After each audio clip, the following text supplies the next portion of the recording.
दोस्तों, आज भारत दुनिया भर में सबसे तेजी से बढ़ती हुई अर्थव्यवस्था वाला देश है और हमारे दो पड़ोसी देशों को ये तरीका कुछ खासा हजम नहीं हो रहा है। ऐसे में देश पर खतरा भी उतना ही मंडरा रहा है। ऐसी बढ़ती हुई अर्थव्यवस्था में किसी तरह का सिक्योरिटी थ्रेट या किसी भी तरह की वॉर लाइक सिचुएशन भारत की रफ्तार छीन सकती है। ऐसे में भारत को चीन और पाकिस्तान के लिए तैयार रहने की जरूरत है और इन दोनों देशों के खिलाफ खुद को मजबूत करने के लिए भारत ने जगह जगह पर अपने स्ट्रेटेजिक मिलिट्री बेस जो दुश्मन की धज्जियां उड़ा सकते हैं। आज की इस वीडियो में हम भारत के विदेश और देश में मौजूद सभी मिलिट्री बेस के बारे में आपको बताने वाले हैं। तो चलिए शुरू करते हैं। दोस्तों, भारत देश के बाहर कई मिलिट्री बेस हैं जिनका इस्तेमाल देश न सिर्फ अपने फायदे के लिए बल्कि होस्ट कंट्रीज को ट्रेनिंग देने के लिए भी किया जाता है। भारत कई सालों से हमारे मित्र पड़ोसी देशों के आर्म्ड फोर्सेस को ट्रेन कर रहा है। इसी मकसद से भारत ने उन देशों में ट्रेनिंग सेंटर एस्टेब्लिश किए हैं। ये कदम भारत के साथ साथ कई देशों के लिए भी फायदेमंद रहे हैं। बता दें, मिलिट्री बेस बनाने का पर्पस मिलिट्री इक्विपमेंट और सोल्जर्स को प्रोटेक्ट करना है। यहाँ पर ऑपरेशन के अलावा सैनिकों को कई तरह की स्पेशल ट्रेनिंग दी जाती है।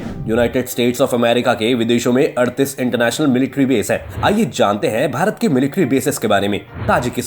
ताजिकिस्तान में भारत के दो एयरबेस हैं, एक आईनी और दूसरा फारखोर में। भारत के लिए दोनों स्ट्रेटेजिक कारणों से अहम है। यहाँ से भारत पाकिस्तान और चीन की हरकतों पर नजर रखता है। फारखोर एयरबेस ताजिकिस्तान के फारखोर शहर के पास स्थित है। यहाँ का एयरबेस इतना जरूरी क्यों है, ये भी जान लीजिए। दरअसल ताजिकिस्तान की बॉर्डर चीन अफगानिस्तान पीओके से जुड़ी है। चीन से इसका 520 किलोमीटर लंबा बॉर्डर सटा हुआ है, जबकि अफगानिस्तान के साथ इसका बॉर्डर 1420 किलोमीटर लंबा है। अफगान वाखान कॉरिडोर 16 किलोमीटर का है। इसका मतलब है कि ताजिकिस्तान और पीओके के बीच की दूरी सिर्फ 16 किलोमीटर है। इंडियन आर्मी के लिए ताजिकिस्तान, पाक और चीन पर हवाई नजर रखने के लिए काफी अहम है। सियाचिन भी यहाँ से करीब है। सियाचिन और पाक अधिकृत कश्मीर में पाक की हरकतों पर नजर रखने के लिए ये सबसे स्ट्रेटेजिक जगह है। इंडियन एयरफोर्स कुछ ही मिनटों में पाकिस्तान पहुंच सकती है।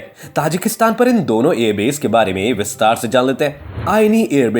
आईनी एयरबेस ताजिकिस्तान की कैपिटल दुशानबे से सिर्फ 10 किलोमीटर दूर है। इसे गिसार एयरबेस के नाम से भी जाना जाता है। दूसरे वर्ल्ड वॉर के वक्त सोवियत संघ के एयरबेस के तौर पर इसने मेजर रोल निभाया था, लेकिन बाद में इस्तेमाल करने लायक नहीं रहा। आईनी एयरबेस पर भारत ताजिकिस्तान के बीच मिलिट्री का ऑपरेशन पिछले 13 सालों से चल रहा है। भारत ने 2002 से 2010 तक इस एयरबेस के रिनोवेशन और इसे मॉडर्न बनाने के लिए करीब $7 करोड़ खर्च किए थे। भारत ने यहाँ सिर्फ डिफेंस इक्विपमेंट ही नहीं भेजे, बल्कि रनवे को 3200 मीटर तक बढ़ाया। फारखोर एयरबेस ताजिकिस्तान का यह दूसरा अहम एयरबेस है।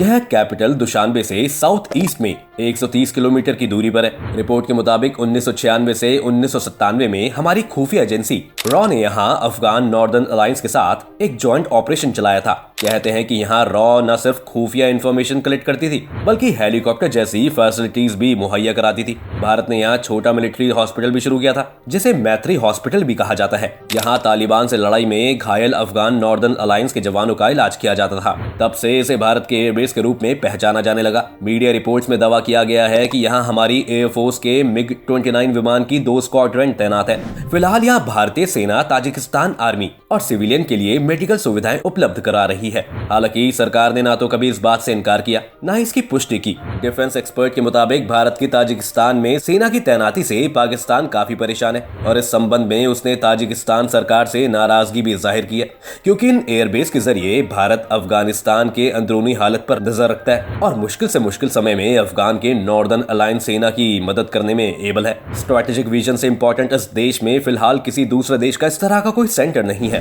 पहले अमेरिका सेना का यहाँ एक एयरबेस था, लेकिन अब नहीं है। Bhutan Indian military training team western Bhutan के हादजोंग में स्थित है। यह भूटान में इंडियन आर्मी ट्रेनिंग का एक ऑपरेशन है। ये रॉयल भूटान आर्मी और भूटान सैनिकों के रॉयल बॉडीगार्ड को ट्रेनिंग देता है। मेडागास्कर भारत ने हिंद महासागर में जहाजों के शिप मूवमेंट पर नजर रखने के लिए नॉर्दर्न मेडागास्कर में अपना पहला फर्स्ट ओवरसीज लिसनिंग स्टेशन स्थापित किया था। इसका निर्माण 2007 में एस्टेब्लिश किया गया था। इसने मेडागास्कर नौसेना को देश के तटीय क्षेत्र की निगरानी करने के लिए बहुत मदद की है। मॉरिशस भारत ने उत्तरी अगलागा आइलैंड पर एक कोस्टल सर्विलांस रडार सिस्टम लगाया है। यह आइलैंड हिंद महासागर में स्थित है। इसका उद्देश्य भारत और मॉरिशस नौसेना के बीच मिलिट्री रेजिस्टेंस प्रदान करना है। श्रीलंका। भारत ने 2018 में चीनी नौसेना पर नजर गड़ाए रखने के लिए हबनटोटा में श्रीलंकाई एयरबेस खरीदा था। चीनी खतरों के मामले में भी इसका इस्तेमाल किया जा सकता है। नेपाल। भारत के नेपाल के साथ अच्छे संबंध है। हमारी सेना अक्सर ही पड़ोसी देश की रक्षा करती है। सुरखेत में भारतीय वायुसेना एक एयर स्ट्रिप का रखरखाव करती है। अब बात करते हैं भारतीय नौसेना की। दोस्तों, इंडियन नेवी दुनिया में 7वीं सबसे बड़ी नौसेना है। आज नेवी के पास टोटल 102 यूनिट है। भारतीय नौसेना के बड़े बेस मुंबई, गोवा, कारवार, कोची, चेन्नई, विशाखापट्टनम, कोलकाता और पोर्ट ब्लेयर में है। भारतीय नौसेना की 2 ऑपरेशनल कमांड और एक ट्रेनिंग कमांड है और अब एशिया का सबसे बड़ा नेवल बेस कारवार में तैयार किया जा रहा है। आईएनएस अभिमन्यु में नौसेना के मार्कोस कमांडो तैनात है। देश के इंडिजीनियस वॉरशिप आईएसी विक्रांत को नेवी को सौंप दिया है। आईएसी विक्रांत से भारत उन 6 देशों के लिए ग्रुप में शामिल हो गया है और 40,000 टन से ज्यादा की कैपेसिटी वाले बैटलशिप बनाने में कैपेबल है। करीब 20,000 करोड़ की लागत से बने आईएसी विक्रांत के समुद्र में उतरने से भारतीय नौसेना के लिए हिंद महासागर में दुश्मन की एक्टिविटीज पर नजर रखना आसान हो जाएगा। इसका सबसे बड़ा फायदा चीन पर पकड़ कसने से होगा। आज भारतीय नौसेना दुनिया की 7वीं सबसे बड़ी नौसेना है। जहां तक दुनिया की सबसे ताकतवर नौसेना की बात है तो 243 यूनिट के साथ अमेरिकी नौसेना सबसे ताकतवर है। उसके बाद चीन, रूस की नौसेना का नंबर आता है। अब बात करते हैं इसकी कि आईएसी विक्रांत के आने से क्या फर्क पड़ेगा। तो अब भारत अपने पड़ोसी देश पाकिस्तान से बहुत आगे हो गया क्योंकि उसके पास एक भी एयरक्राफ्ट कैरियर नहीं है, जबकि अब भारत के पास आईएनएस विक्रमादित्य और आईएसी विक्रांत 2 एयरक्राफ्ट कैरियर है। वहीं ग्लोबल फायर पावर इंडेक्स के मुताबिक चीन के पास 2 एयरक्राफ्ट कैरियर सर्विस में है। तीसरा एयरक्राफ्ट कैरियर उसने जून 2022 में लॉन्च किया था। आइए ये भी जान लेते हैं कि भारतीय नौसेना के नौसैनिक अड्डे कहाँ हैं। भारतीय नौसेना की वेबसाइट के मुताबिक भारतीय नौसेना की 2 ऑपरेशनल कमांड और एक ट्रेनिंग कमांड है जो मुंबई और विशाखापट्टनम में स्थित है।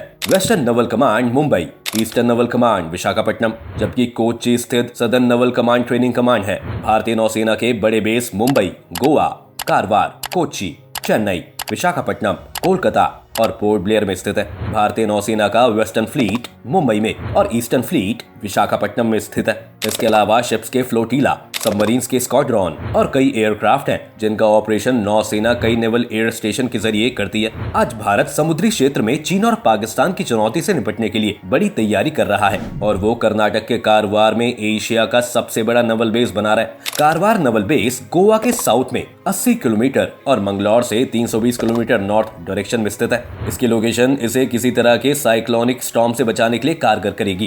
कारवार प्रोजेक्ट की मंजूरी 1999 में तत्कालीन एनडीए सरकार ने दी थी। इसके पहले चरण का काम 2005 में पूरा हो गया था, जबकि दूसरे चरण का काम 2011 में शुरू हुआ और इसके 2025 तक पूरे होने का टारगेट है। इसके पूरा होने के बाद ये एशिया का सबसे बड़ा नौसेना बेस बन जाएगा। कारवार नौसेना बेस बनने के बाद यहाँ कम से कम 30 बैटलशिप और सबमरीन्स तैनात हो सकेंगी। यहाँ 3000 फीट लंबा रनवे भी बनाया जाएगा। यहाँ पर देश का एक इकलौता plane carrier ship INS Vikramaditya Karwar में तैनात हो चुका है। इसी के साथ भारत के और भी कुछ मेजर नेवल बेसेस है। आईएनएस द्वारका गुजरात के ओखा जिले में है जो कि फॉरवर्ड ऑपरेशनल बेस है। आईएनएस वज्रकोश भारतीय नौसेना का मिसाइल और गोला बारूद डिपो है जो कारवार में स्थित है। आईएनएस हंसा भारतीय नौसेना वायु स्टेशन है जो गोवा में स्थित है। आईएनएस अभिमन्यु नौसेना के मार्कोस कमांडो का बेस है। आईएनएस अंधरोथ लक्षद्वीप में स्थित है।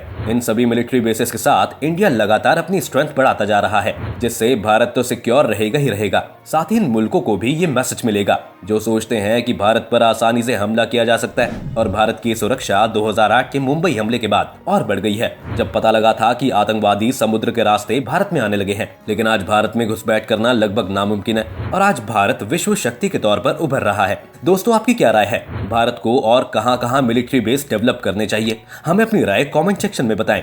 आज की वीडियो पसंद आई हो तो वीडियो को लाइक और शेयर करें, साथ ही हमारे चैनल को सब्सक्राइब कर लें।